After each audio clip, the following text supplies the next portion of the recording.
Israeli forces struck a 3-story residential building in Gaza City. They killed 15 members of the Okay, 3-story residential building. family, 7 children. According to Amnesty, He says residential building. There is no such thing as a military building in Gaza. Hamas fails in passive precautions. It doesn't. It operates exclusively out of residential buildings. you could have tried to take out the leaders of the group without wiping out the entire place. I find it interesting that Israel. Hold on. I find it interesting that Israel has taken out many of the leaders. Like what? Israel was able to pinpoint kill Ismail Haniyeh in a house in a foreign country. But when it comes to Gaza, when it comes to the Gaza Strip, they had to wipe out the whole place. They had to reduce it to. Because one, they're not only doing decapitation strikes, which is what it's called when you kill these leaders in Gaza. They're fighting like actual militants, on the ground, like actual brigades. So obviously you're gonna be engaged in more intense fighting. But two, they have done this. Again, he's not distinguishing between the ad bellum and in bello. It's possible that strategically this is a really bad move for Israel. It's entirely possible that strategically this is an insanely bad move for Israel, and Hamas too is just gonna pop up in a month or whatever. But that doesn't really answer the question of whether or not it's justified for Israel to go to war after this. I will happily support this pin because I support the release of all the hostages and let me finish. And I support the release of release of all the hostages in the West Bank. Thousands of Palestinian detainees being raped and tortured and children. Do you support that? Let's work together. If you enjoyed this video, please like and subscribe to help with the algorithm, and consider sending a donation through YouTube Super Thanks to directly support the channel, and I'll make sure to reply. Were Israel's actions in the Gaza War justified? Eylon Levy versus Mehdi Hasan.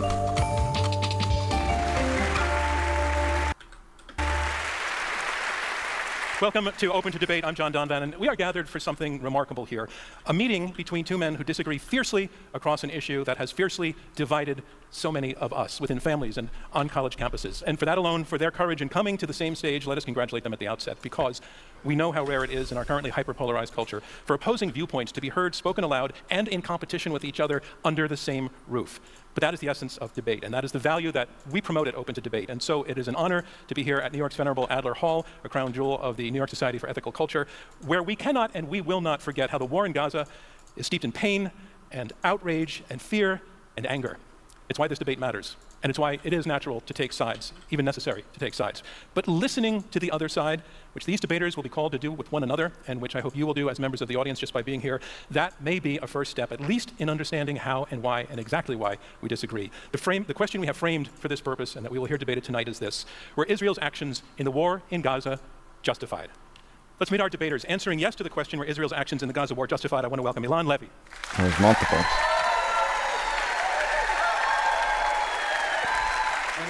Thank you. Who is this dude? Eylon, you are the, you can stay with me here. You're the former spokesperson for Israel in the October 7th war, co-founder of the Israeli Citizen Spokesperson's Office, host of the State of a Nation podcast. Welcome. Oh no, so he's paid. He's on Israel's payroll. Okay. And here to argue no to the question, were Israel's actions in the Gaza war justified, I want to welcome Mehdi Hasan. Oh man, it's got a lot of cheers.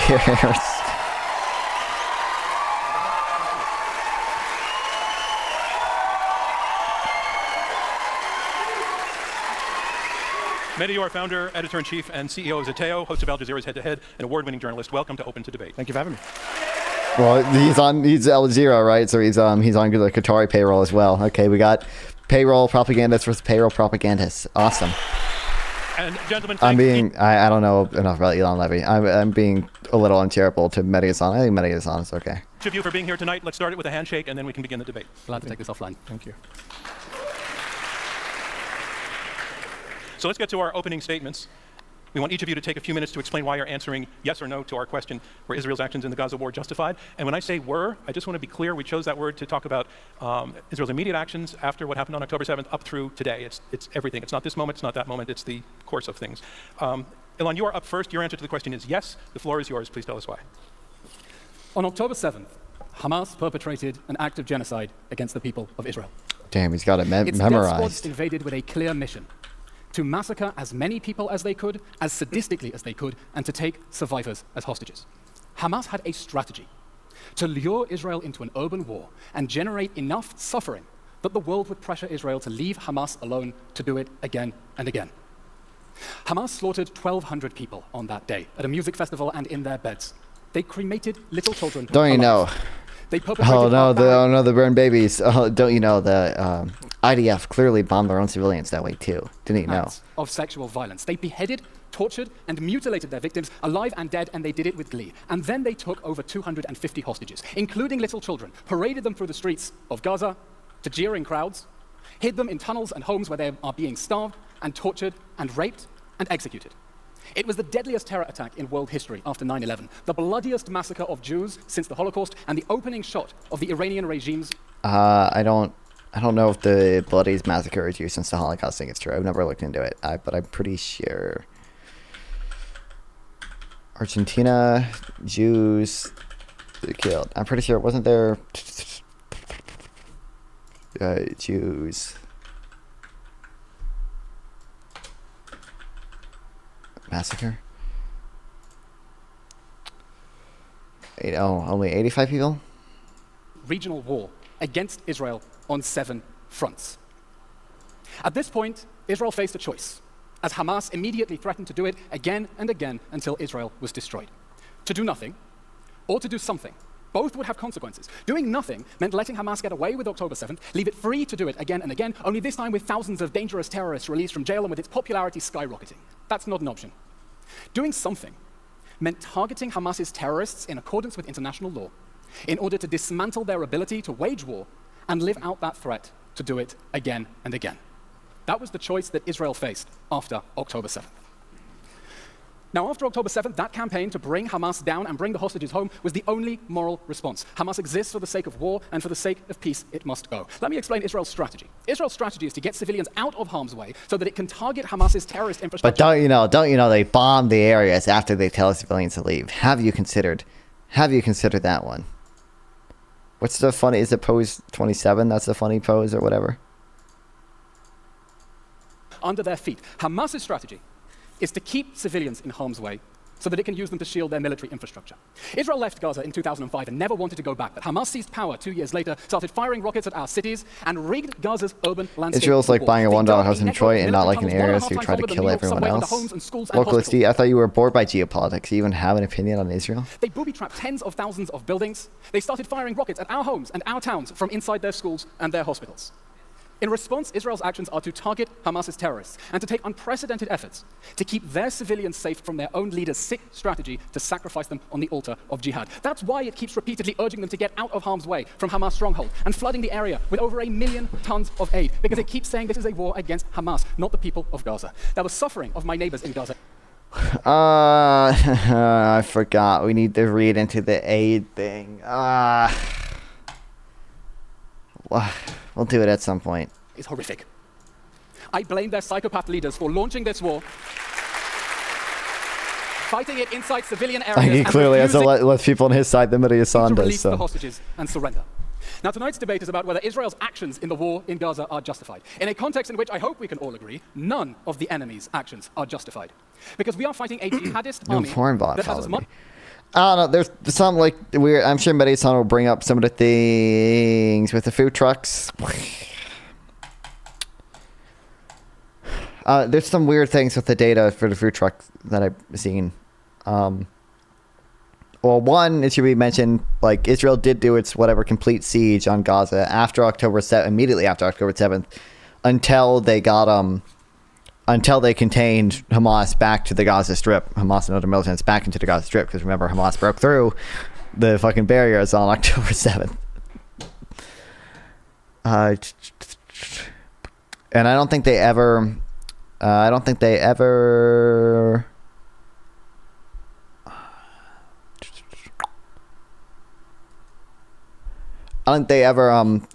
started giving stuff to the north again, but they did, tell people to leave the north, so... Humanitarian food for Gaza making sensitive data. Some of the data doesn't include private trucks. Some of the UN data only includes trucks going from the Rafah, or not the, the Rafah crossing, right? And not the Erez crossing and other crossings. Although Erez is in the north, right? So I don't know. I haven't read into it too much, but you can see like there are humanity and law, ton as of Mehdi different Hasan sites has. giving ton of different Many may numbers. say, I condemn Hamas's acts on October 7th, but he will not condemn its strategy, because he is part of its strategy. Hamas is counting on its defense True. to shield it from the consequences of the war that it started and deflect blame onto Israel so it can do October 7th again, maybe because they share a goal that Israel shouldn't exist. Mehdi Hasan will say tonight that October 7th does not justify Israel's actions in this horrible war. My question then is this. Eylon, I'm sorry, your time is up. What does October 7th? I'm sorry, your time is up. Thank you.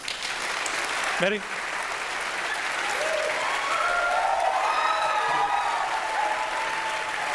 Eylon, in already calling your opponent a liar, you have already crossed one of the lines of the culture that we try to establish here. I wish you hadn't. I don't mind. It's fine. It's fine. It's fine. I can do it. You don't need to do that to make your case, please. Mehdi Hasan, you are answering no in answer to the question: were Israel's actions in the Gaza war justified? All right. So, But I think Israel also like restricted the import of like concrete and like other like dual use materials after the war, and like so comparing the trucks going in before the war and after the war is probably not super accurate, because before the war you're counting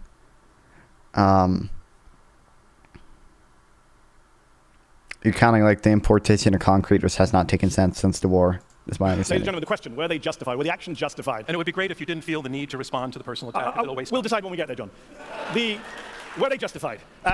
No, obviously not. Of course not. October the 7th, I think we can all agree, was a crime, a war crime, right? We can all agree on that. And taking hostages is a war crime. And those hostages should be released. But Israel also has But to destroy an hostages. entire place and entire people in response is never justified. Never justified. How are we still Oh my God, I he understand has how so we're many debating people on this his side. 40,000 deaths later. I don't understand how we're still Oh my debating God, this in the really? comfort of New York, 7,000 miles away. from Yeah, a place just mention the number of dead. Mention the number of dead bodies. Count the number of dead bodies. That's all you need to do for moral analysis. Thank the you. UN Secretary General is called hell on earth. Justified? Justified? Was Israel justified in carrying out one of the most intense civilian punishment campaigns in history, according to Dr. Robert Pape at the University of Chicago, dropping 500-pound bombs, 1,000-pound bombs, 2,000-pound bombs on schools, hospitals, universities, bookstores, libraries, mosques, churches, refuge? Wait, why would they do that? Wait, why would they drop 2,000-pound bombs in refugee camps? Why? Why would they? Could it be potentially? Just maybe potentially be because Hamas operates in bunkers underneath refugee camps. Is that within the realm of possibility? Camps, apartment buildings, cemeteries, destroying a higher percentage of buildings in northern Gaza than the Allies destroyed in Dresden during World War II, reducing Gaza to 42 million tons of rubble while they got people out of the way? How is that justified? Dropping a bomb, for example, on a 6-story apartment building in central Gaza last October, killing more than 100 people inside, including more than 50 children, with no Hamas target inside, according to Human Rights Watch, with no explanation offered by the Israeli military. Even till today, was that justified, Eylon? Was Israel justified in telling people to go to safe zones and then bombing them and killing them in those safe zones? According to NBC, there were 7 deadly airstrikes between January and April in areas that the Israeli military had specifically designated as safe zones, killing Palestinian civilians like Sabrine Sakani, who was 30 weeks pregnant at the time. She was killed in a safe zone in April. Her little baby, newborn baby, died less than a week later. Was that justified too, Eylon? Was Israel justified in killing a record number of kids in Gaza, 16,000 children, turning Gaza into what the UN has called a graveyard for children, according to Save the Children, killing more kids in the first 3 weeks that were killed globally in each of the past 4 years, killing little kids like 6-year-old Hind Rajab and her 15-year-old sister Leanne, firing 335 bullets into the car they were in. 335 bullets. And then killing the 2 paramedics who went to try and rescue them. Was that justified too, Eylon? Was Israel justified in killing a record number of aid workers in Gaza? Right? A record number of aid workers. Targeting again and again. Targeting. Systematically, car by car, according to Chef Jose Andreas. A specifically The World Central Kitchen thing? Are you kidding me? Aid convoy killing. Oh, yeah, there they go. Why? I feel like that's I don't know the specifics of the other cases that he brought up, but I'm pretty sure like the World Central Kitchen thing, like Israel they fired the generals responsible for it, like they did their own like internal investigation and like they determined how the mistake happened. I forget exactly what it was, but it was like I don't know, they saw people like with bags and trucks, and they were on the whatever like pre-approved safe route, but I don't think they I think it was like a difference in the number of employees that were in the trucks, or like they saw entering the trucks, so they assumed it was militants when they shouldn't have, so they struck them. But like this was he also says clearly marked, but like they were using infrared cameras like at night or whatever, so like they couldn't see the markings on it. And I think part of the solution was adding like infrared sensors to the top, or like infrared lights to the top that their drones could see that would have clearly identified like aid. aid worker marker things that rotate every day so Hamas can't use them. Justified in starving the people of Gaza, using food and water as a weapon of war, to quote both the EU and Oxfam? Was Israel justified in blocking aid trucks from going into Gaza simply because they carry things like crutches, nail clippers, and even chocolate croissants, according to the Washington Post? Was Israel justified in raping, sodomizing Palestinian detainees who were charged with no crimes whatsoever? Putting hot rods up their rectums, amputating their limbs, according to CNN and the New York Times. Was that rape and torture justified, Eylon? Israel, according to the ICC chief... Also, they're not really making a good distinction between the jus ad bellum and jus in bello, the conduct in war versus the right to war. It seems like the Mehdi Hasan is mostly going after the conduct in war here, the in bello, like he's mentioning specific actions that they took in war and saying that the conduct in war was not good. But, the other guy was mostly talking about the jus ad bellum, the right to war, saying that, essentially October 7th justified Israel in going to war. Mehdi Hasan doesn't focus much on the right to war stuff. Chief prosecutor, who put out a statement calling for the arrest of Eylon's former boss, Benjamin Netanyahu, said that Israel may have military goals, legitimate goals, but the way they're carried out, killing innocent people, starving people, is criminal, he said. Criminal, think about that. Eylon Levy is a former spokesperson for a man who the ICC chief prosecutor once arrested for war crimes. Eylon himself has produced a number of lies, in service of those war crimes. He has a bunch of tweets still up tonight, which say that babies were beheaded on October the 7th, babies were baked in ovens, babies were ripped from their mother's wombs. October 7th was bad enough, but Eylon had to exaggerate it for atrocity purposes. Those tweets are still up. Why would you trust anything this man says to you tonight? Look, he's here to gaslight you, to defend the indefensible, to excuse the inexcusable, to justify the unjustifiable, but you don't need to. Tonight you can choose to be on the side, not of cruelty, not of criminality, but on the side of the innocent people of Gaza who are being killed as we speak tonight, by Eylon's former colleagues in the Israeli military on the orders of Eylon's former bosses in the Israeli government. So yes, I choose to oppose this horrific and homicidal motion. Thank you.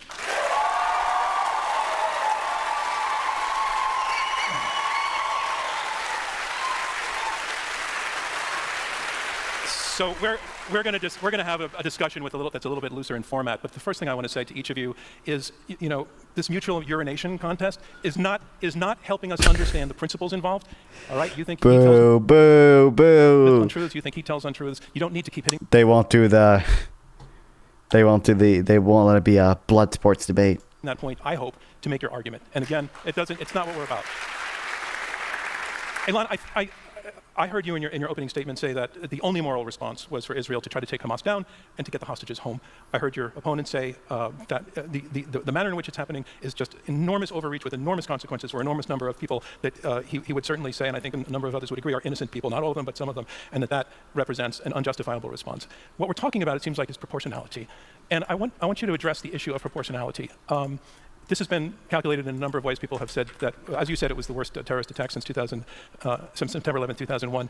But others would say that the number of people killed on both sides is wildly out of balance and therefore disproportionate. There's an issue to be discussed here. There's a principle to be discussed here, and that's proportionality. And what, in your view, justifies the proportionality that Israel has stepped up to in its response? And again, because I want things to move back and forth, I'll probably jump in on you after about 90 seconds, just so you have a sense. Israel's response is proportionate to the threat that we face, which is the threat of annihilation. After perpetrating the savage atrocities of October 7th, the first thing Hamas did... Why are they... Now they're both doing a... I don't want to say they're using proportionality wrong, because you can make arguments for proportionality ad bellum. Proportionality ad bellum. You can make arguments for proportionality ad bellum. But usually proportionality is implied in bello. You're not necessarily doing proportionality analysis with when you simply go to war, you do it for specific attacks that are you calculate how many civilian and how much damage to civilians and civilian objects are expected to do versus the direct and concrete military gain for each individual attack. Usually you don't do proportionality ad bellum. Was deny that it did them. The second thing that it did was to threaten to do it again and again until Israel is destroyed. That is what is at stake. If this war ends with Hamas free, emboldened, and empowered to perpetrate more October 7th massacres, thinking that the world will keep saving it from the wars that it started. Now, proportionality is a term in international law. It doesn't mean that if they kill 1,000 people, you kill 1,000 people and call it quits.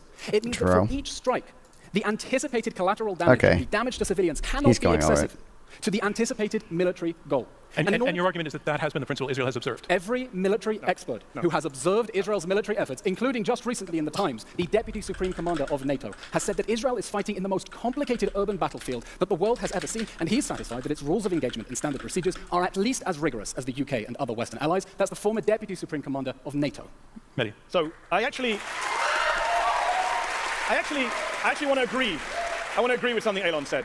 Proportionality is a difficult subject, and we shouldn't talk about this in abstract. X number here, Y number there. Let's talk specifics. The problem with a lot of spokespersons in Israel, they want to talk in abstract. I want to talk in specifics. So we talk about proportionality, we talk about discrimination, we talk about war crimes. Last October, shortly after October 7th, Israeli forces struck a 3-story residential building in Gaza City. They killed 15 members of the al-Dalou family, 7 children. According to Amnesty International, the survivors say no warnings. Eylon told us there were warnings. No warnings were given to evacuate. Amnesty found no evidence of any military targets in the area, and Israel to this day has offered no explanation for that strike. So for the dead al-Dalou family members, Eylon, can you tell us? Sorry, what strike did he Israeli say? forces struck a fix. So we talk about proportionality, we talk about discrimination, we talk about war crimes. Last October, shortly after October 7th, Israeli forces struck a 3-story residential building in Gaza City. They killed 15 members of the Okay, 3-story residential building. al-Dalou family, 7 children. According to Amnesty, He says residential building. There is no such thing as a military building in Gaza. Hamas fails in passive precautions. It doesn't. It operates exclusively out of residential buildings. International, the survivors. And then he says no warnings. You don't always have to do a warning. You only have to do a warning when feasible. For example, like when Israel did its recent strike on Nasrallah, it didn't issue a specific warning for that strike. I believe it did issue a general warning to the people in Lebanon to flee certain areas, including, I think, the area that strike was in. But it didn't issue a specific warning for that strike because obviously, if the commanders of Hezbollah are in an underground bunker and Israel tells civilians to leave an area, surrounding that bunker, then, the people that they're trying to target, the individuals they're trying to target, are going to know that they're trying to strike them and therefore flee. So it's going to reduce the effectiveness of attack. Therefore, a warning there isn't really feasible. So you're not always required to do a warning. It could be the case that within the strike, Israel was targeting individuals that they thought if they warned, it wouldn't be feasible. It seems like as a general principle, Israel does pretty well with warnings. No warnings. Eylon told us there were warnings. No warnings were given to evacuate. Amnesty found no evidence of any military targets in the area, and Israel to this day. And then no evidence. I mean, if Amnesty said there's no evidence of any military targets there, you'd have to.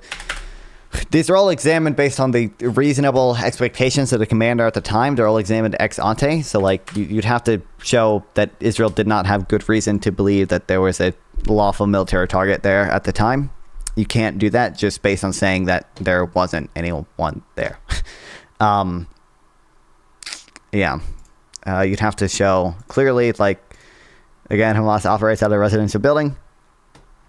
It's Lieutenant warned me that I would get no.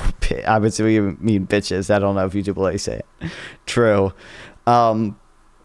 Clearly, in principle, Israel has good reason to think that a residential building could be a lawful military target because there are many residential buildings in Gaza that are lawful military targets, whether via their use as a use by militants, or even their location. People often criticize all these residential homes are being destroyed. Look at this, view of the neighborhood that got completely destroyed. A lot of those neighborhoods are within the buffer zone that they're trying to build. 1 kilometer buffer zone, Gaza. You can argue who knows if this is, you can definitely argue this is immoral, whatever. But even residential homes can be lawful military targets by their location. If, the location is restricting your military's ability to do something. Or if, I don't know the rules regarding buffer zones for IHL, but assuming the buffer zone itself is legal under IHL, then the residential homes within the buffer zone that they want to build would be a lawful military target. Something can be a lawful military target based solely on its location. Has offered no explanation for that strike. So for the dead al-Dalou family members, Eylon, can you tell us why they were killed? Mr. Hasan, the IDF does not owe you immediate answers, and the fact that Amnesty speaks to local... he's not he's not entirely wrong there, but that's a horrible answer. Witnesses intimidated by Hamas does not mean that there was not a military target. But was there? Because Israel has never said Mr. there was a Hasan, military target. Hamas booby-trapped 40% of Gaza's buildings. It dug tunnels underneath homes and schools. We're back to generalities, Eylon. No, not Why did you kill 15 members of the Mr. Hasan, al-Dalou I do family? not know, and I do not need to explain You do. every You single literally strike. do. That's No, what you Mr. did. Hasan. Mehdi, No, hold Mr. it. Hasan. Because in this war, Israel is seeking to neutralize the threat of a terrorist army that has a deliberate strategy. I'm going to of have to get the mic cut sacrificing switched, innocent please. civilians. Thank you. Sorry, go ahead. Hamas has a deliberate strategy of sacrificing its innocent civilians, and this is a strategy that you are enabling by always deflecting blame onto Israel instead of considering the real question of why Hamas built its military assets into civilian areas. Under international law, Israel I'm not is sure who built obligated the to give- tunnels. Israel built some of the tunnels. Hamas did also build some of the tunnels. It doesn't really matter who built them because, like, I mean, if Hamas is using them for military purposes, then like there's still lawful military targets, and they're still failing in passive precautions there. So like precaution where those feasible precautions are possible. Okay, and it has done that by let me okay, he's right. I need to say two things. To be Oh, clear, I knew you. To be clear.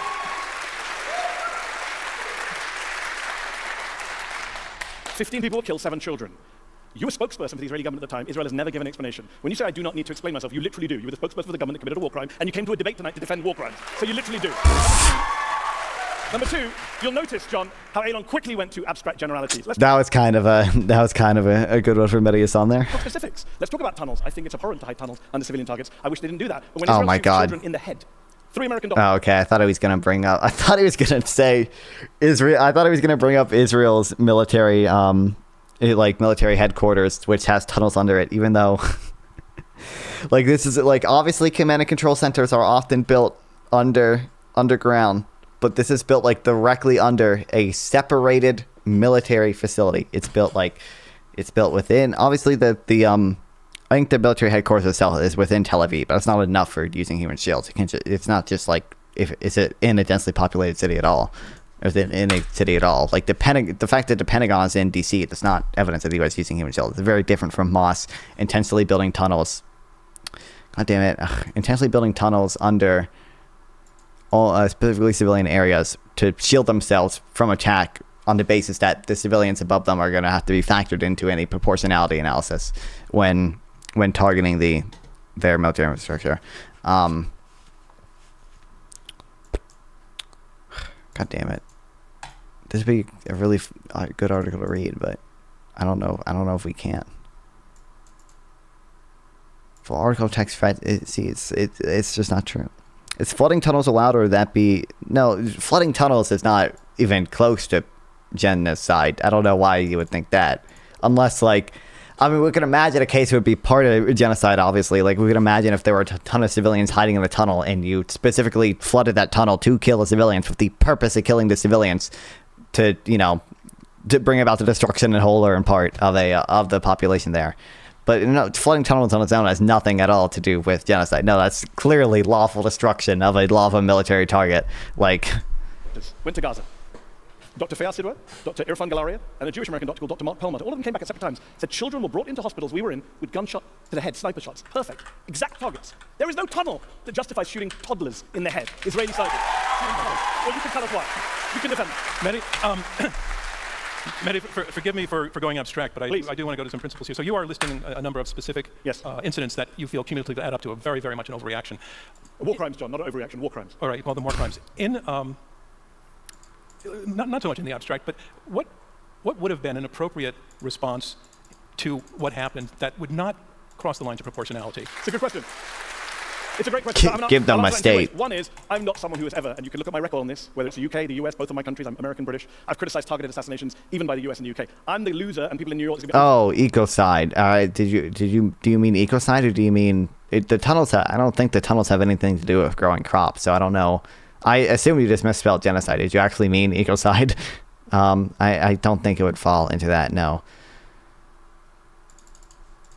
Okay, how much is a subscription for the... If it's like $1, then maybe I'll fucking subscribe. Given we live in a world where America, Britain, Israel, India is now accused of targeting its enemies, you could have tried to take out the leaders of the group without wiping out the entire place. I find it interesting that Israel... Hold on. I find it interesting that... Israel has taken out many of the leaders, like what? Israel was able to pinpoint kill Ismail Haniyeh in a house in a foreign country.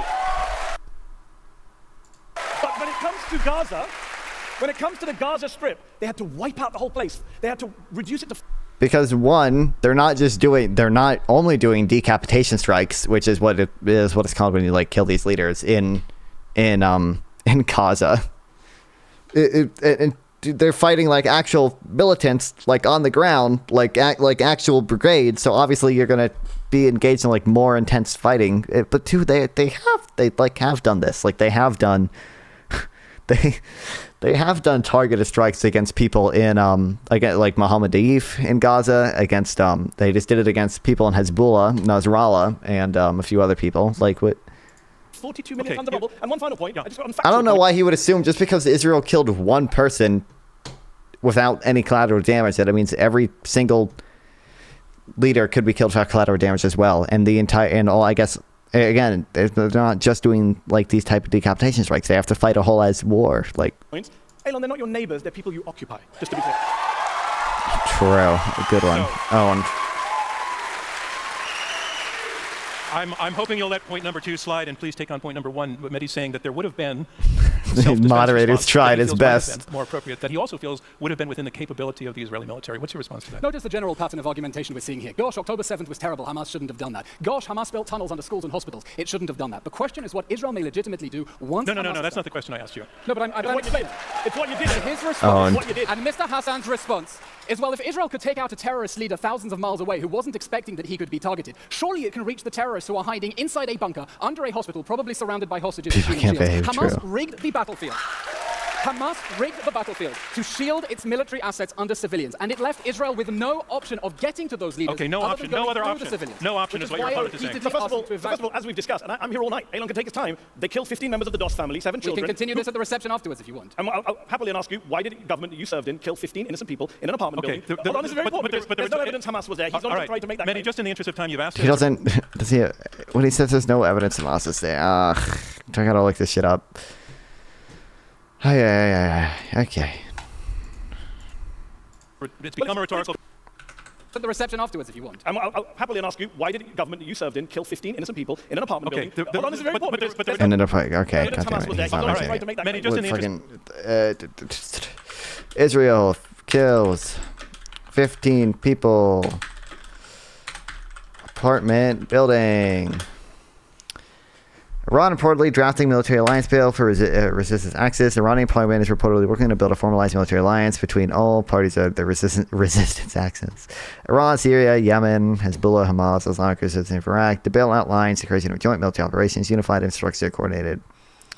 I mean, who knows if that's... can you, like, link something on that and not just say it?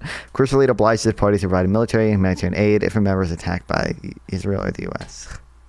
Of time you've asked it, it's become a rhetorical. I mean, they're clearly already all just Iranian proxies anyway. I don't know, like...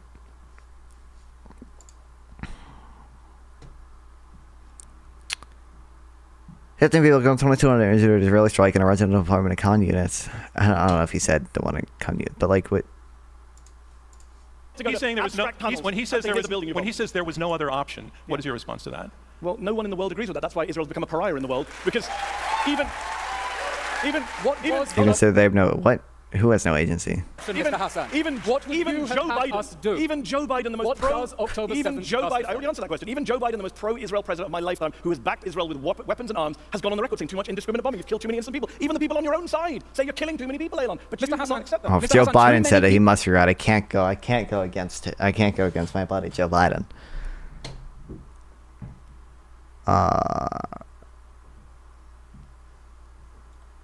Does he call Iranian proxies? Oh, well, I mean, like, they have some level of agency, but, like, clearly they receive a lot of their funding and probably direction from Iran. I mean, yes. People have been killed. The number of people who should have been killed is 0. Too many people were killed when Hamas's psychopath leaders, who are funded by your paymasters in Qatar, maybe you share a slap. All right. Let's please bullet with that. I want to respond to that. No. It's another cheap shot, and I don't want to entertain cheap shots. I want to go to you, Eylon, with this question. When you say that the war is justified, killing in war can only be justified if it serves a greater good. What's the greater good? that's being served at this moment. Mr. Nonfon, this war is not justified because Hamas should not have started this war in the first place. Well, the question is whether... The question... Wow. You are arguing, Nice you are answering one. the question, yes, Israel's actions are justified. The response is an attempt to prevent the next October 7th massacre. Well, on October 7th, Hamas showed us what it was capable of doing, and they immediately went on TV and said October 7th, October 10th, October 1 million. Everything we do is justified. We're a nation of martyrs, they said. We're proud to sacrifice millions of martyrs if that's what it takes, and we are trying to stop October 7th and to do so in a way that minimizes the cost to their civilians. Let me just deal with the last point and the previous point, which is the idea. Let's just be real here. And a lot of military experts say this, but you don't even need military experts. You just need common sense. The idea that you prevent another October the 7th, or that you destroy Hamas by making tens of thousands of Palestinian children orphans, is insane. It doesn't protect Israel. Oh my God. It doesn't protect Israel. And let me just deal with this classic. My paymasters in Again, I understand his point here. His point here is not entirely wrong. I have a response to it. I'll get to in a second. But again, he's not distinguishing between like the ad bellum and in bello. It's possible that strategically this is a really bad move for Israel. It's entirely possible that strategically this is an insanely bad move for Israel, and Hamas too is just gonna pop up in a month or whatever. But that doesn't really answer the question of whether or not like it's justified for Israel to go to war after this. I don't think that's really the question that he wants answered. You can go to war and have a really bad strategy in war, but that war can still be justified. I don't know, but I don't see how the conditions of people in Gaza lives. I don't see how they ever get better without the destruction or significant reduction of the military capacity of Hamas. If Hamas doesn't go away for the most part, the blockade is only going to become more strict because Israel just suffered through October 7th. There's no reason to expect Israel to suffer through October 7th and then give Gaza more access to materials than they had before, when clearly the materials that they had before, which is already restricted by the blockade, was enough to launch the October 7th attacks. I don't know why you'd ever expect them to lessen the blockade after that, which is going to just make it harder for Gaza to rebuild. I think clearly what needs to be done is Hamas needs to be gotten rid of, at least in some capacity. It needs to their control over the Gaza Strip has to be severely diminished, which basically already is to some extent. I host a show for Al Jazeera English. Let's just be very clear. In December, the New York Times published a very, very long piece. Very important here. Relevant to the debate. The New York Times. All right, make it relevant. Please make it relevant. The New York Times published a very long piece which said a month before October the 7th, the head of the Mossad, David Barnier, went to Doha, Qatar, and the Qatari said, "Do you want us to keep sending money to Gaza?" And he went back to Netanyahu. He said, "What should I say?" And Netanyahu said, "Yes, please." And he went back. He said, "Yes, please send the money to Gaza." Eylon went to work for the government of Benjamin Netanyahu a month after that. He's not really wrong about this one. Benjamin Netanyahu's never apologized to that to the Israeli people. So if anyone should answer questions about Qatari funding of Hamas, allegedly, reportedly, whatever you want to call it, it's the Israeli government that facilitated it for many, many years. Eylon was in that government. He's the spokesperson for that government. It was a terrible mistake to allow Qatari money into Gaza on the mistaken belief that if we improve civilian life in Gaza, create jobs, create opportunity, Hamas's psychopath leaders won't launch this war. They went straight on TV and said, "We tricked." Well, I think part of it was also, didn't Netanyahu probably want a divided Palestinian government? He didn't want the Palestinian Authority to control both the Gaza Strip and the West Bank because he thought it would make it easier for them to negotiate. Clearly, Netanyahu was opposed to the idea of a Palestinian state. So I don't think you shouldn't grant unlimited charitability to him.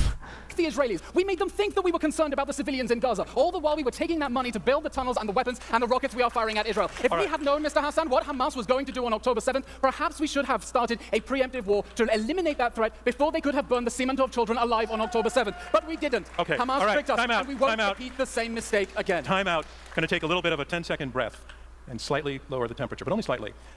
Eylon, you were making the argument that Israel's actions are justified in the pursuit of the destruction of Hamas. We've come to the point, though, where even Israeli military officials are saying it can't be destroyed.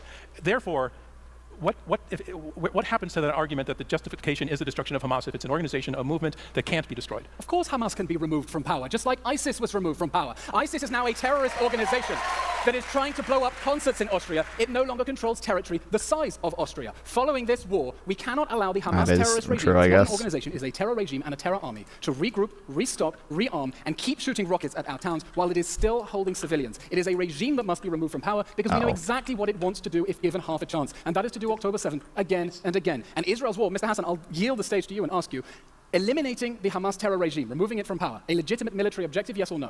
Of course, it's a legitimate military objective for Israel, and that's what I quoted the ICC chief prosecutor saying, but you're doing a very bad job of it. What's Do interesting, I understand that after October what's interesting 7th? what John Do I said- understand? No, I mean, at least he bites that bullet, but like that kind of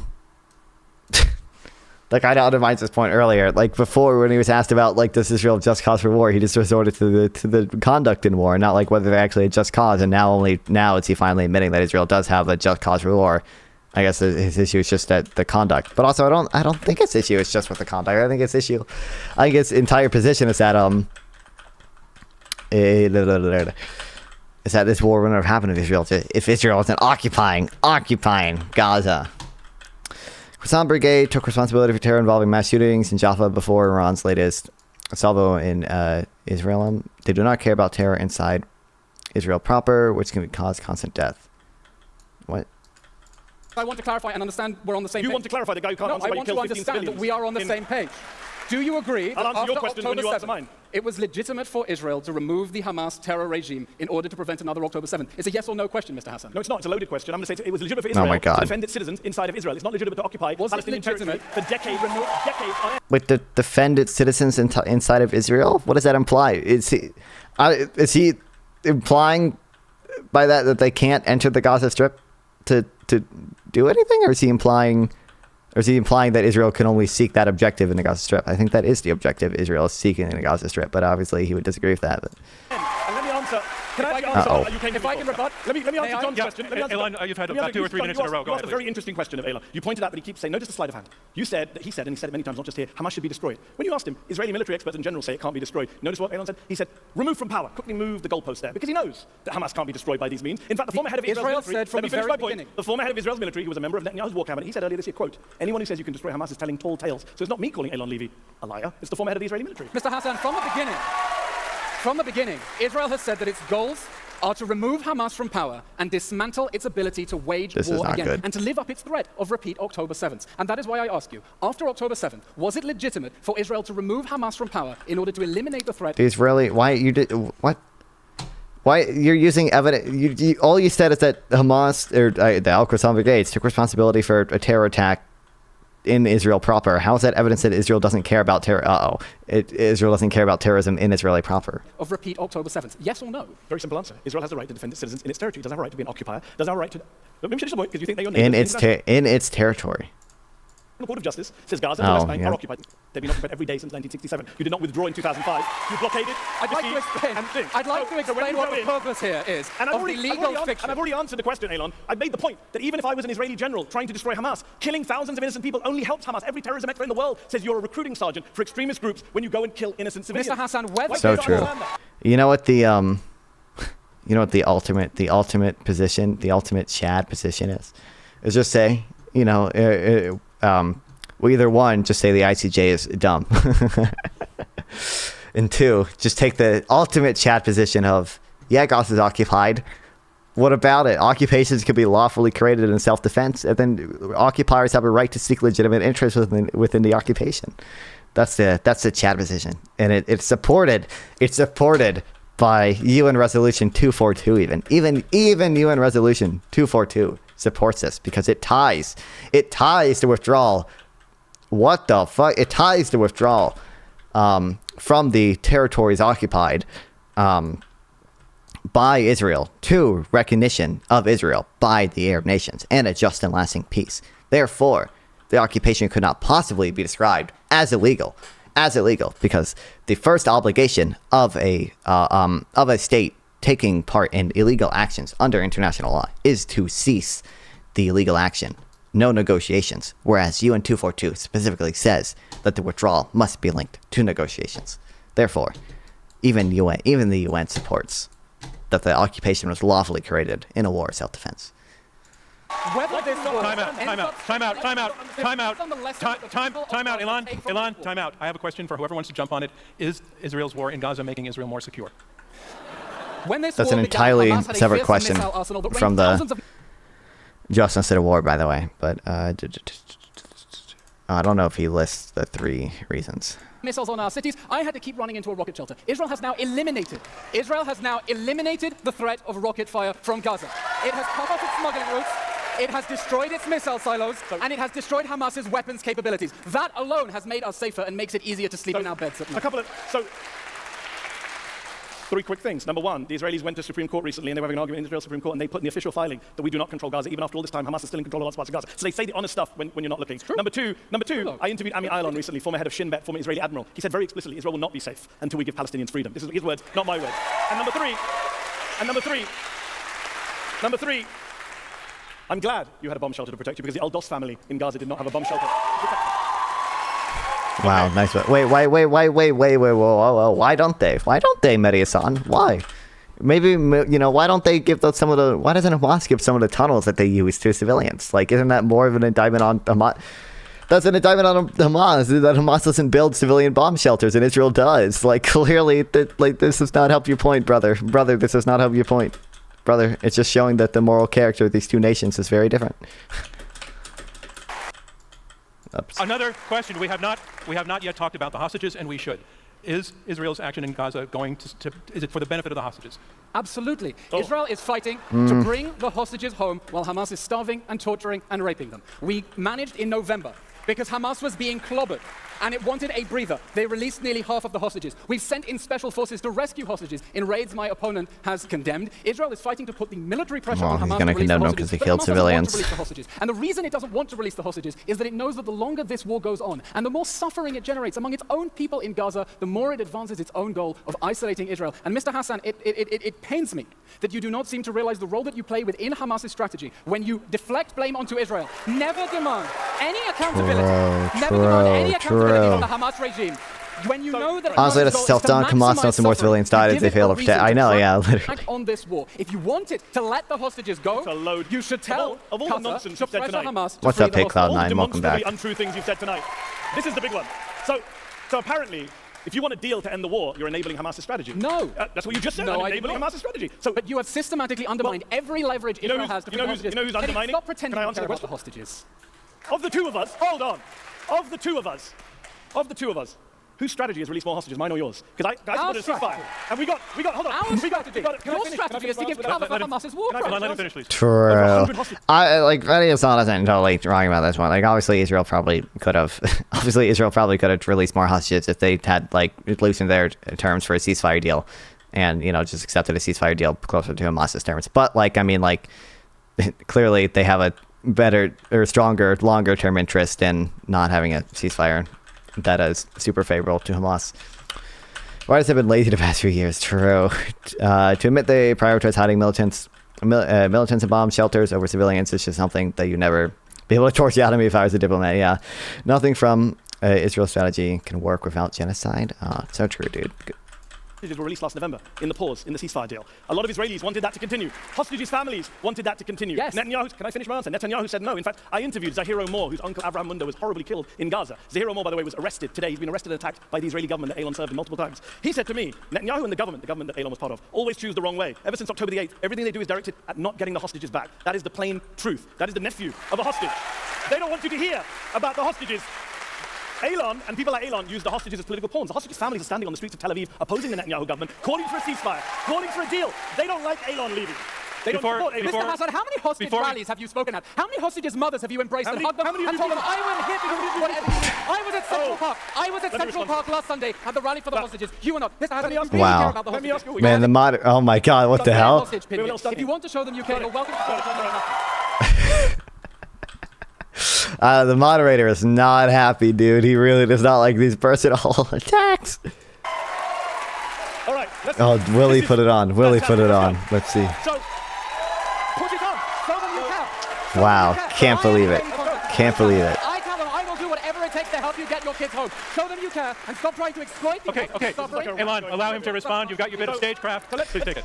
Should have had the counter ready. The Palestinian flag pin and just been like, wear this if you think that killing 40,000 civilians is bad. Let's be clear. You saw the very, very performative outrage there from Eylon there. To be clear, you don't do performative outrage? It's not like it doesn't preclude your point being correct, but literally everyone does. You scream about like civilians being killed that like you had no relation to at all, like all the time, to like get used as a like to use as a like emotional. Oh, why the fuck am I already infected? Use as a like an emotional fucking thing. Oh, I'm dead. Well. Don't you lecture me about hostages when your government has killed more hostages than it has rescued. That's on you. That's on you. Bro. That is on Hamas. That is on Hamas. Oh my god, they all love him. They all love him. Mehdi Hasan's whole bit. Yeah, I know. Like literally, like. I will happily support this pin because I support the release of all the hostages and let me finish. And I support the release of the release of all the hostages in the West Bank. Thousands of Palestinian detainees being raped and tortured and children. Do you support that? Let's wear it together. Do you support the release? Pull out a picture, destroy national food. But yeah, you should have done that. Of Palestinian children. Do you support the release of Palestinian children? Oh, now he is doing performative outrage. He can't answer the question. He won't on the hostage. I support the release of all innocent people. He doesn't. That's all you've got. Once again. All you've got. All right. I have one more question before we pivot to some questions from some journalists who are joining us, and I want to talk about America's involvement in this situation. The U.S. has been largely supporting Israel. If the war in Israel is unjustified, that implicates the U.S. in an unjust war. If the war is justified, then we have an ally that requires our help. Which is it? I'm sorry, I didn't hear the question. We have, it's about U.S. involvement. I wonder. If the war is unjustified, that implicates the U.S. in an unjust war. Suddenly the Lebanon bombings were just an accident, or just a whip see by the Iranian intelligence. See, it has to be done on purpose. What do you mean, that Lebanon bombings were just an accident? But like, do you mean Israel bombing in Lebanon, or do you mean Lebanon bombing in it? I don't know exactly what you mean. That for Israel to defend itself, it has to dismantle the Hamas terror regime that President Barack Obama said we must stand by our ally Israel as it dismantles Hamas. The United States has made valuable support to Israel in its goal of bringing down the Hamas regime. What we need is pressure on Hamas and its patrons, Qatar, Turkey, and Iran, to let the hostages go. That pressure has not been forthcoming. I mean, I don't know how you politically pressure Hamas that well.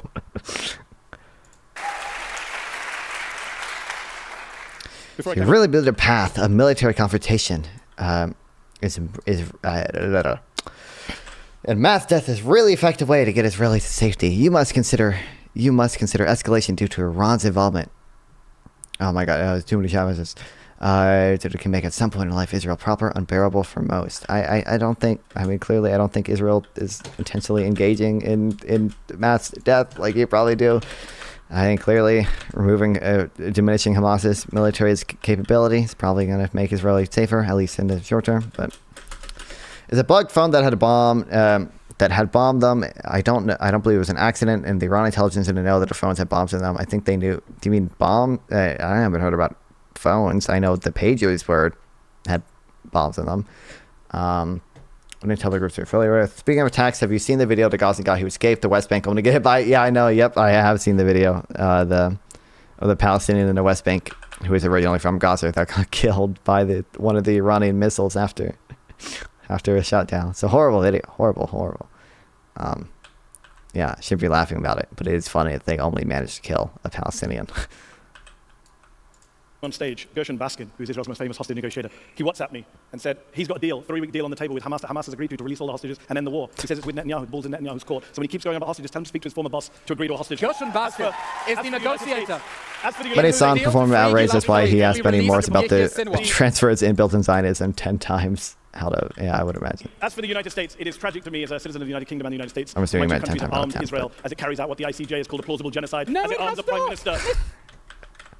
With the ICJ, it's called a plausible genocide. Let's see if the other guy knows the response. The ICC chief prosecutor has called for the arrest of Yoav Gallant and Benjamin Netanyahu. The American government should not. Oh well, no, that's right. He issued warrants. Those warrants still have not been approved, even. So. Arming a man wanted for war crimes, and Eylon Levy should have began his speech tonight apologizing for working for a man who is wanted for war crimes by the ICC chief prosecutor. Wow. Mr. Donner, you called me to account at the beginning of the debate and said I should not have called my opponent a liar. The former president of the ICJ, Joan Donoghue, had to go on many TV. other judges disagreed with had to go on TV the to American explain judge who that the ruling did not define there was a plausible genocide. Actually, he had to go on TV to refute the lie. The only reason. Okay, he knows the response to it. I don't know what he means by many other judges agreed for. It's possible other judges believe that there is a plausible genocide, but I don't think any other judges believed that the ruling actually held that it was a plausible genocide. I don't think any other judges believe that. for you to make The that ICC line. chief prosecutor The called for only- arrest warrant. I didn't know. claims were based on All All right, this is not helping. We are not able to hear what anybody is saying. We're not able to hear what anybody's saying. You're both talking at the same time, and I'm talking at the third time. So let's stop this.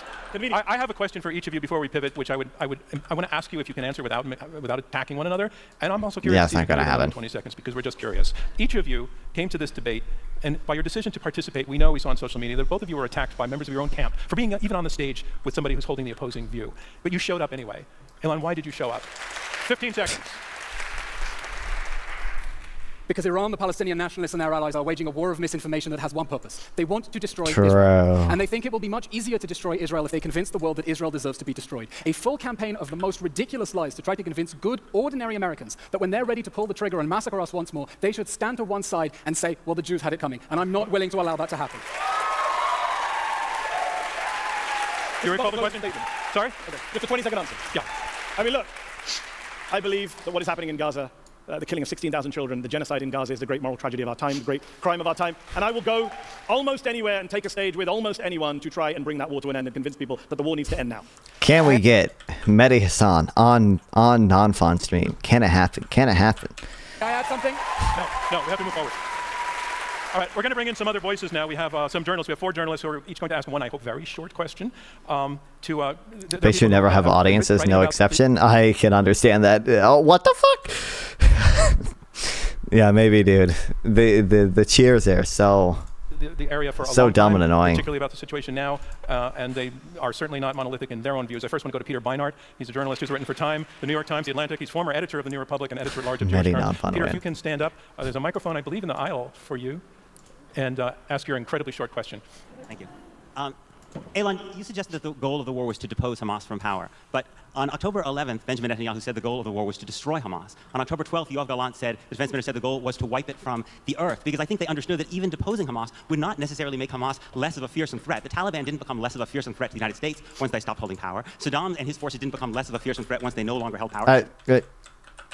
I mean, less? I would assume by nature of not holding power that they would almost like automatically pose less of a threat. Like, clearly, I don't know what I don't clearly any action taken to diminish your opponent's power is probably going to make you at least a little safer.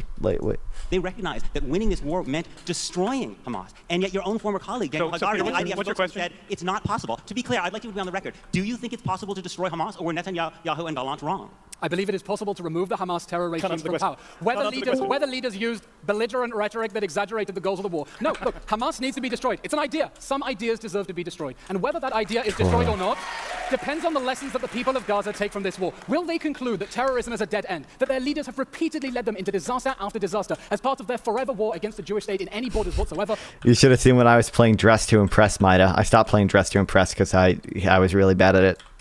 Or will they take the lesson that, in fact, they were rewarded for the October 7th massacre? That is what is at stake. I should have put him 90 IQ people for Palestine net profit. We get so much membership. And you also get to respond. You can respond. I think Peter made the point very eloquently. It's a nonsensical war aims. The real war aims, of course, are what the Israeli ministers say. When Smotrich says the aim of the war is to annihilate Gaza, that is the aim. I take it at face value. When he literally says that. Smotrich said it. Resettling Gaza, when they talk about staying in Gaza, that is what they mean. A position on which we Can I finish an answer, Eylon, one time? Not government policy and goes against government. I would just say this. If you want to convince the people of Gaza that terrorism is a dead end, then stop inflicting terrorism on them. Wow. Owned. I don't know how that really applies there, but... Our next question comes from Jillian Lederman. Jillian is an editorial fellow at the Wall Street Journal, former chief executive chair of the Israel Leadership Network. Jillian, thanks for joining us, and what's your question? Thank you. My question is, given the current circumstances, do you believe that Israel pulling out of Gaza in 2005 was the right decision? Who's that a question? It's a difficult terrorist country thought of Palestinians are the least terrorist national movement. True, definitely. Israel withdrew from the Gaza Strip in 2005 and never wanted to go back. It gave them Gaza. They had the option to turn it into Singapore. And they burned. Yeah, we got the Singapore. Are we going to get the greenhouses? They could have had a thriving state in Gaza after Israel pulled out and Jewish organizations paid to donate the greenhouses. Instead, there we go. We got the greenhouses. There we go. The 2 talking points. Yep. And the tunnels. There we go. Palestinians have ever undertaken. They did it for the sake of the October 7th. Was it a mistake to pull out? That was the question. I don't know. Okay. No, fair enough. Fair enough.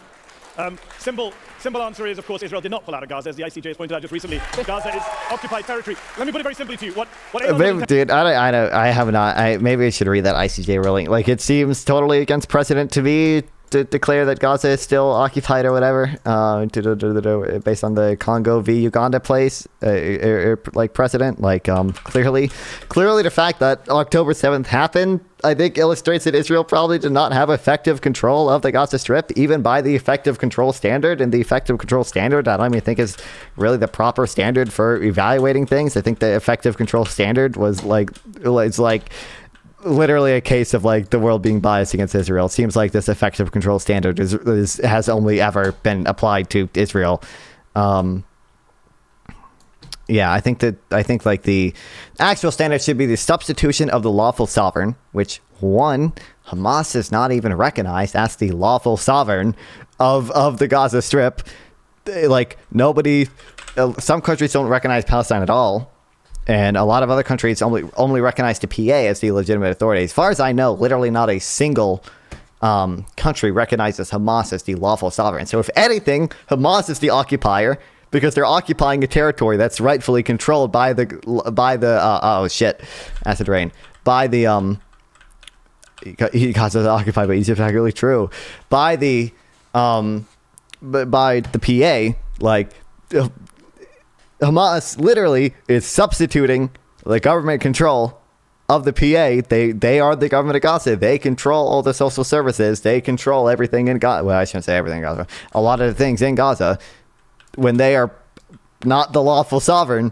But I think it's even more absurd to say that Israel is substituting the authority of the lawful sovereign, when at worst they're substituting the authority of Hamas, who's not the lawful sovereign. And they're clearly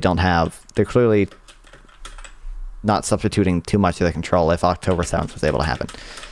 Tell you is when they pulled out, they kept control of Gaza's land borders, not with Egypt. Waters, Not with Egypt. With Of course Egypt. we control the Israel and borders. Egypt We're on the other kept side the of land it. borders. Let me answer without interruption. The land borders, the sea waters, the air, and wait for it, and the population registry. If you're born in Gaza, you have to be registered with the Israelis. If you were born in New York and your birth had to be registered with a foreign country, would you say you're occupied or not occupied? Would you say you're a free people or an unfree people? True.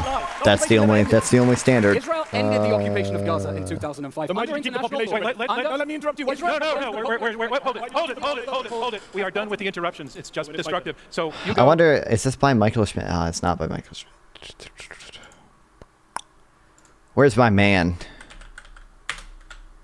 I think it's Michael Schmidt. Michael N. Schmidt. I wonder if he's really not. Michael N. Schmidt. Gaza occupation.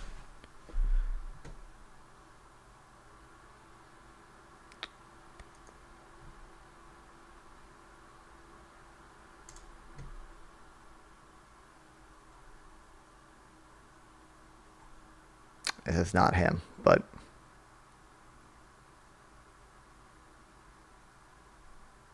territory is considered occupied when it is actually placed under the authority of a hostile army. The occupation extends only to the territory where such authority has been established and can be exercised. I think, like, clearly, yeah, the effective control test.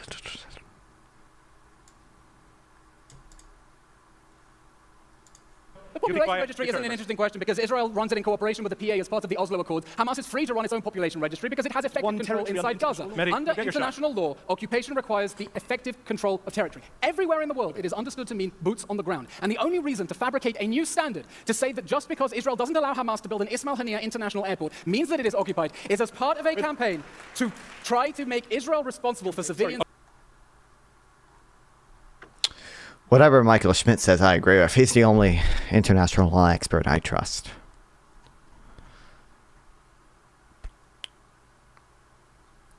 Occupied powers may be substitute its own authority for the occupied authorities once have been rendered incapable of functioning publicly. Enemy's forces have surrendered, been defeated, or withdrawn. In this respect, the battle areas may not be considered as occupied territories. However, sporadic local resistance, even successful, does not affect the reality of occupation. The occupying power has sufficient force present or the capacity to send troops within a reasonable time to make the authority of the occupying power felt.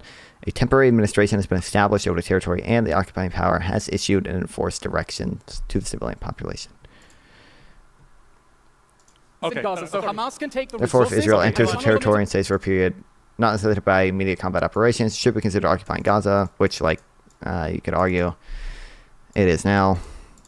But obviously, post 2005, pre October 7th, probably was not.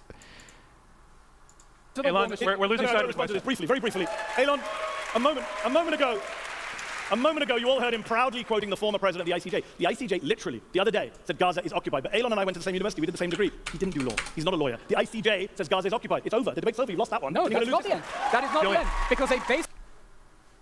Like, I mean, one, like, you can disagree with the legal reasoning of the ICJ if you want to, but two, I'm pretty sure all of these ICJ decisions have been non-binding. I'm pretty sure, I don't know if any of them have been binding. I thought literally all of these were non-binding decisions, so. Basic principle of... One moment. The ICJ disagrees. A basic principle. Gillian, do you feel that your question was answered? Was it a mistake to pull out of Gaza? Because I don't. But we're going to move on. Thank you for Yeah, the they question. did not answer that. I forgot that was even a question. It would be helpful, and I realize you're both very passionate and have a lot to say about this, but it would be helpful, at least at the beginning of your answers, to stick to the questions. I did. I said they didn't pull out because they never pulled out. I mean, Okay. they don't accept the premise of it. All right, fair enough. You pull Israel question. pulled No, next up. Next up. It ripped people out of I their know. homes. I was there. I witnessed it. He witnessed it, Mehdi. It happened. The part you're talking about. Next up, we have Dean Obeidallah, a lawyer, a comedian, and a journalist who is host of the Dean Obeidallah Show and a frequent commentator on CNN, MSNBC, and the Daily Beast. Dean, thanks for joining us. Thank you. I have a question for Eylon. You've defended everything the Israeli military has done, everything. And Mehdi's gone through it. My family lives in the West Bank. My question is there Oh, he's anything gonna that settlements. you would condemn Israel for in terms of killing Palestinian Christians and Muslims, or are they all inhuman in your view and not worthy of any sympathy, dignity, or self-determination as a people? All right. Hang on a second. Hang on. I have an issue with the question. The first part of the question, is there anything you would condemn from Israel? Legitimate question. But the assumption that if he feels differently, that he has no sense of the humanity of Palestinians is a bit of some baggage loaded into the question. So why don't you take the question? Is there anything that Israel is doing that you would condemn? I have gone on TV as a government spokesman when the army said that there was a particular mistake and a certain target should not have been hit. We fess up and admit our mistakes because that is what a responsible military should do. You can answer. Okay. But Israel is fighting an enemy whose use of war crimes is strategic and systematic. They're not investigated on Hamas' end. No one is ever called to account. Its use of war crimes against... They did also indict when the ICC indicted, or sorry, I shouldn't say indict. Is it an indictment? It's a warrant. When the ICC prosecutor requested warrants that have still yet to be approved by the three judge panel that needs to approve them, he did also request warrants for the ICC, or for Hamas at the ICC. Against its own civilians while they hide behind them in their schools and hospitals to fire at us is strategic and systematic. And so I stand by my country as it fights to use proportionate force to dismantle the Hamas army of terror. Because yes, my neighbors are human. Okay, because I want a better future. I have a very important technical program note. I've received a message that the audience clapping volume is so loud that in the recording, very frequently, it's been impossible to hear what our debaters are saying. And don't clap. And so what I would like you to do is to clap. Yeah, why did they between their immediately points. clap? Let them finish and then go for it, please. The gentleman challenged my humanity and I would like to defend it. I tried to let this I want a future of peace between us and our neighbors. That cannot happen as long as the Hamas terror regime is in power. On the subject of... I'll wait for the applause. On the subject of Elon's humanity, I asked him earlier if he supported the release of Palestinian children. He refused to say so. He can tonight. We'll all wear this pin. Mr. Hasan, any children? Let me say this on the West Bank. He cannot help... I don't even... Like, clearly we could imagine a child that does deserve to be in detention, but the ICJ requests warrants for 3 Hamas officials, 2 Israeli, correct? I recall I think it was Benjamin Netanyahu and Yoav Gallant were both they requested warrants, and I think only sent warrants a lot. I think 2 of the people they requested warrants from Hamas are dead by now, but Sinwar's still alive for now. Regardless being a major talking point that one of the Hamas officials have not been killed, and there's no follow-up to the rest of the warrants. Yeah, my understanding is that nothing has happened with these warrants since the ICC, or since the prosecutor ICC wanted them, but cherry pick the evidence. He cannot help but cherry pick the evidence. He just said a moment ago, he's trying to gaslight you. He said, oh wait, I Hamas think I never taken into have. account. Actually, the chief prosecutor of the International Criminal Court gave out 5 arrest warrant requests. 3 for Hamas. No, he's about to say it, but I'm going to say it first because I have notes.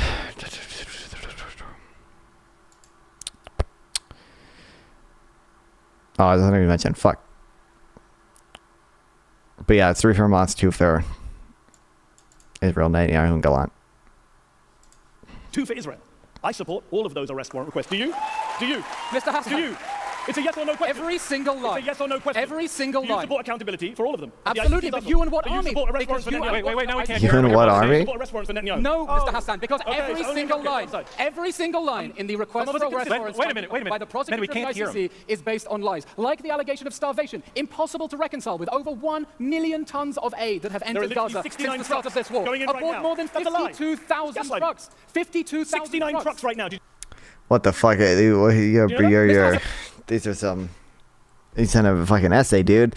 No idea how to explain for the systematic failure. One of the best intelligence agencies in the world, which was unable to prevent Hamas's militants incursion from. What are you just quoting? I don't care. What are you quoting from? People have provided an explanation. The fucking military issued a warning, and the political leaders dismissed it because they didn't think Hamas would actually do it. They didn't think Hamas had the actual capacity to do it because Hamas makes overly ambitious plans all the time, and they didn't think Hamas would actually go through with it. Obviously, they were fucking wrong.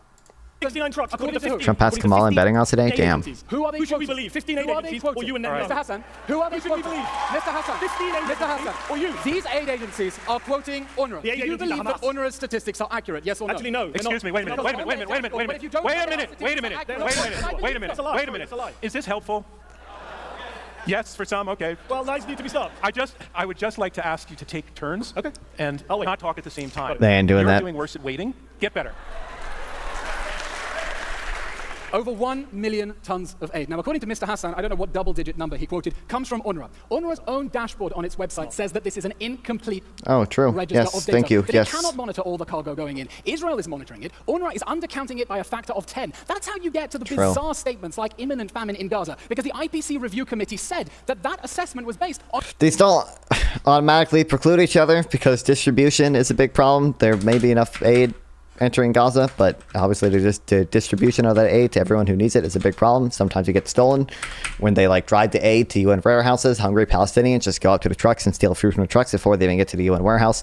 Sometimes the distribution of aid is complicated by combat that's happening. There's obviously still a fucking ongoing war there. So whether it be Hamas or Israel engaging in combat, sometimes there's issues with that, but. And Netanyahu wants a lot of block investigation by civilians into the. I don't. Yeah, Netanyahu. Whatever. Like what? It's weird because Eylon is like Eylon is Elon. It's like a better Jewish version of Mehdi. True. on not counting all of the trucks that have gone in. They literally undercounted trucks in order to... Link the bad genes thing. Your point is made. What's the response? So you just began the whole answer premised on a lie. It's not based on UNRWA statistics. It's based on their own experience. They do not. At Israeli crossings. David Miliband, Eylon. David Miliband, man, you know. I'm pretty sure they only... Trump suggests I'm talking about immigrants who have bad genes. Oh, did the statistics lie again? You know, murder, I believe, is in the genes, and we got a lot of bad genes in our country right now. No, we're both British in front of this audience. David Miliband was the former foreign minister of the UK, very pro-Israeli politician, served under Blair and Brown, not some Palestinian lover. David Miliband said on CNN, our trucks are being stopped because they're finding a tiny little surgical scissor or a nail clipper, and they're sending the trucks back. David Miliband is not some hater of Israel. Cindy McCain is the head of the World Food Programme. She is the widow of the most pro-Israeli senator of my lifetime, John McCain. She has accused Israel of blocking aid trucks, killing aid workers, starving children. Cindy McCain is not UNRWA well, she or Hamas. accused some of it. Dean, we are a long, long way from the question you asked. I don't know. That's bad moderating. I'm sorry that I... We have another question from John Levine. John is a political reporter for the Sunday New York Post. He has credits on CNN.com, The Atlantic, The Chronicle of Higher Education. John, thank you for joining us, and come on in with your question if you could stand up. Okay. Thank you both for being here. My question is for Mehdi. I think it's an easy question, so I hope we can get a direct answer. I'd like to ask you about your new media startup, Zeteo. In May, Rolling Stone reported that John, this has got to be on the point we're just it debating. relates to Qatar, which I believe was brought up in the debate. We're debating whether Israel's actions were justified. That's not on point. I'm sorry, I got to pass on it. I'm happy to, Damn. I'm happy to take the question. John, I'm happy to take the question. We're not here to talk about your I'm happy to career. take the question. I know you are, and I'm not. So I'm sorry, John. If you want to come up with a question that's on point about Israel's actions in Gaza, go for it, please. Yeah, I can, because this is a debate where you ask questions. I mean, now I really want to ask the question. I'm just curious. I just want to answer the question. You can talk afterwards. All right. I mean, the dude works for the New York Post. I prefer not to talk to him, but Wow. it's not my Nice debate. one. Thank you. All right. We are coming down to the end for our closing statements. And that's where each debater has the floor, again, exclusively Okay, let's see the performative outrage from both of them here. to make their case one more time for you. Eylon, you're up first in this. One more time to remind people, I think they know that you're arguing that Israel's war in Gaza, Israel's actions in Gaza are justified. You can take the floor, and you have 2 minutes to tell us why. 2.5 minutes to tell us why. After the sadistic massacre of October 7th, Hamas immediately told us, if you leave us on our feet, we will do this again and again. It wasn't enough to cremate little children. It wasn't enough to commit acts of gang rape, pedophilia, necrophilia. It wasn't enough to gag people, bind them, tie them to trees, and strip them. They told us, we're coming for you. If you leave us on our feet, we will do this again and again. This war has been horrible. We have paid a horrific price for it. We are trying to prevent the threat of a repeat October 7th massacre. And we are fighting a sadistic enemy that rigged the battlefield in a way that said, we've hidden our military assets under civilians. The only way that you can get to us is by going through civilians. And that's why Israel has taken more actions than any military in the history of the world. And so every commander from Afghanistan and Iraq will agree, in order to keep the civilians safe from their own leaders' sick What happens when you give 2 foreigners in British investigation of politics? True. A safe zone where Hamas terrorists could abuse hostages with impunity. It told them to go where it is safer. Oh, he used the word safer there. Safer and where Hamas is not. And on it's not a safe zone. Again, safe zones take 2 sides to set up. Hamas won't agree to an actual safe zone. They operate out of what are supposed to be safe zones like refugee camps. But yeah, Israel does tell people to go to safer zones. Why do I keep getting disconnected from my fucking Discord thing? I don't know, like... Every occasion. Do they just add like a new AFK feature or something? Or someone disconnected me? What is... To keep them in the stronghold, while we try to keep them safe from their own psychopath leaders. Is it my Wi-Fi? Removing Hamas from power. Streamer go down too if it's my Wi-Fi. He said, well, defending Israel is legitimate, but not the point you go into Gaza. Okay, his response, end the occupation. Let Hamas have an Ismail Haniyeh international airport. Let it have a Mohammed Dev naval base. There is nothing you can do with Waiting for Israel to admit they're tired of fighting the war they started? What do you mean they started? Genocidal. We need this war to end. I mean, I think obviously they're tired of the war in Gaza at this point, but... They've had more success with Hezbollah so far. But we need this war to end in a way that ensures that Hamas cannot restart it at a time of its choosing, feeling emboldened and empowered because of international pressure generated by people like Mehdi Hasan to keep saving it from the wars that it starts.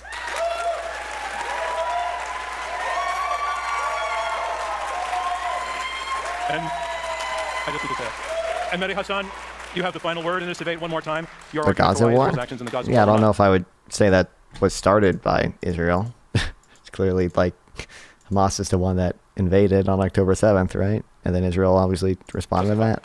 Ladies and gentlemen, were the actions of Israel in Gaza justified? Look, the argument is pretty simple. Unless you want to go back further to them funding Hamas or whatever to get rid of Fatah. So like, everything. Well, I'm here tonight to tell you, no, October the 7th does not justify everything. It does not justify the suffering in Gaza. It does not justify the killing of kids in Gaza. It does not just. This is absolutely like performative outrage. I don't know why he criticized. He criticized him for doing this earlier. Starvation in Gaza. It does not justify the rape and torture of Palestinian detainees, which Eylon refused to condemn tonight. It does not justify any of that. It doesn't justify the tearing up of the Geneva Conventions, the defiance of international law and the ICC, and our own Leahy law. Yes, October the 7th was a war crime, but the response to a war crime is not to commit your own series of war crimes on an epic scale. 33 times as many people killed since October the 7th as were killed on October just the count 7th. the dead and I'll say bodies. this to you. Look, very, very clearly, if you support this motion tonight, you are opening the gates of hell. Not just in Gaza, but globally, because every dictator and tyrant around the world will say, Israel's actions were justified, and so are mine. Putin, Assad, Kim, they'll all say, Israel killed kids, Israel killed aid workers, Israel killed journalists. So can we. And I will be very clear. I will be very clear with you tonight. If you are here tonight, ladies and gents, if you're here tonight to defend what Israel's done, knowing full well what Israel has done, if you're defending the human suffering in Gaza, the amputation of little kids, if you're doing that in full knowledge, then you're not just here to defend the indefensible or justify the unjustifiable. I'm sorry, you're a sociopath. And I will say to you, please, don't be a sociopath tonight. Don't support war crimes. Don't defend the genocide. Join me and every human rights organization in the world, every humanitarian on the planet, every American doctor and nurse. Oh, every American doctor and nurse. Oh no, I remember that. Yeah, the people who have actually been to Gaza. An horrendous motion. And on behalf of the al-Dalou family, who Eylon clearly doesn't give a damn about, I beg to oppose this motion. al-Dalou family, Gaza killed. That's what he mentioned at the beginning of the debate. al-Dalou, is this what he means? I don't. And I want.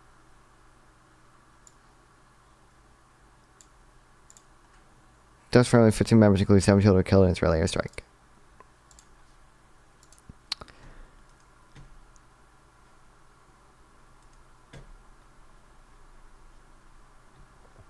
major part of it, but could easily argue started in 2021 during the Unity Intifada. Oh, well, I mean, that was a much, the 2021 conflict was a much more low-level conflict than this, but sure, okay. Dula family killing, which is a massacre, refers to the killing of 12 people in Israel airstrike in 2012. God, this is 2012. Why are you bringing up the 2012 thing?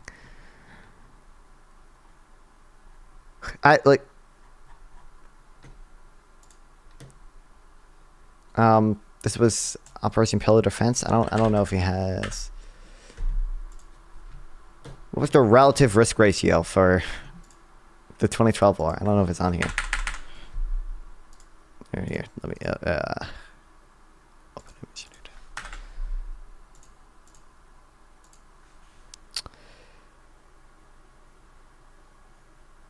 Pillar Defense 2012. It was I don't want to lose it. 64.8.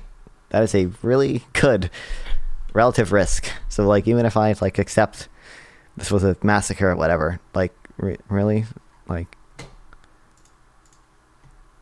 who knows why they did it, but this is like a relative risk ratio like almost double what the current relative risk ratio for this war is. So, you know, like probably a pretty discriminate war, all things considered. Gave a list of killed, including 9. This says 9 children and 3 women. So is this even the same thing? The Israeli military, it's like bringing and was. But I can't even find. The Israeli military kills too many children. I can't even.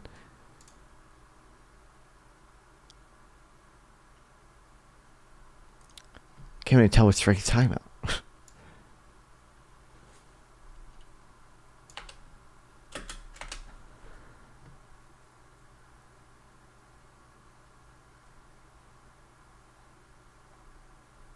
$18 members, 17.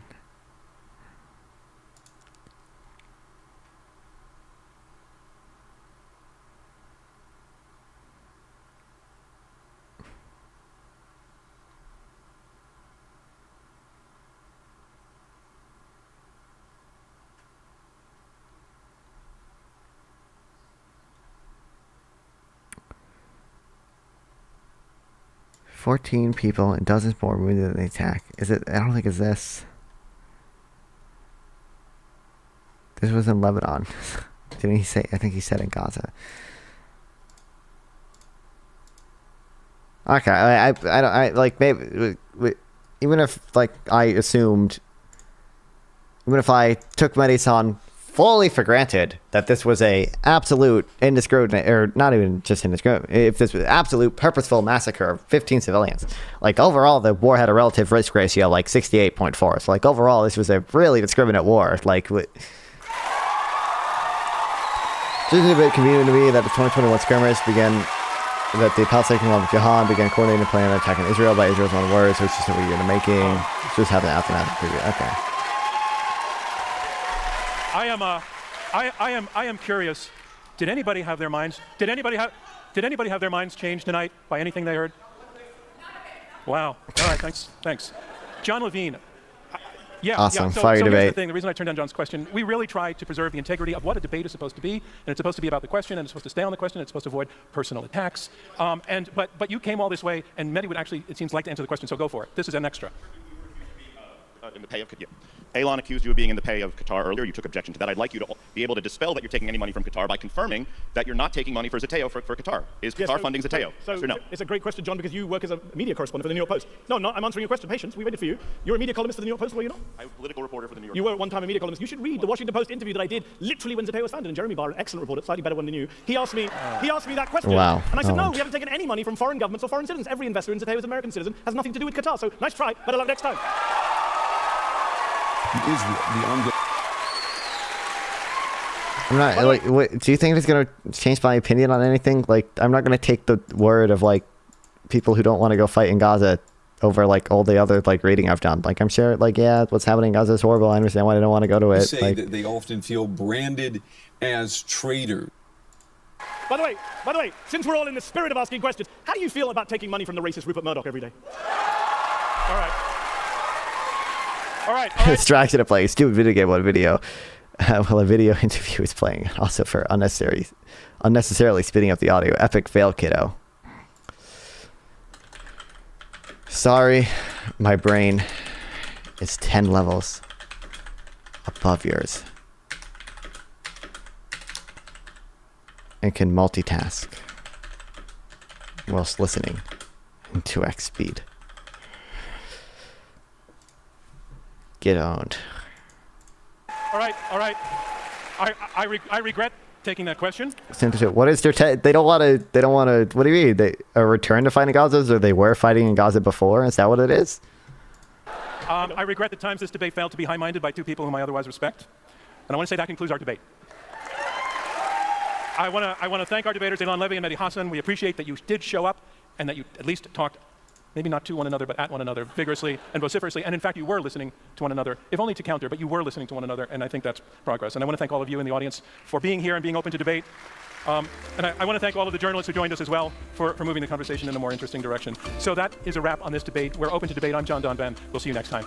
If you want to chat with me live, sub here or go to Nonfon 420 on Twitch or Kick via the links below. Once again, please like and sub to help with the algorithm, and consider sending a donation through YouTube Super Thanks to directly support me, and I'll make sure to reply to any question you ask. See you guys next time.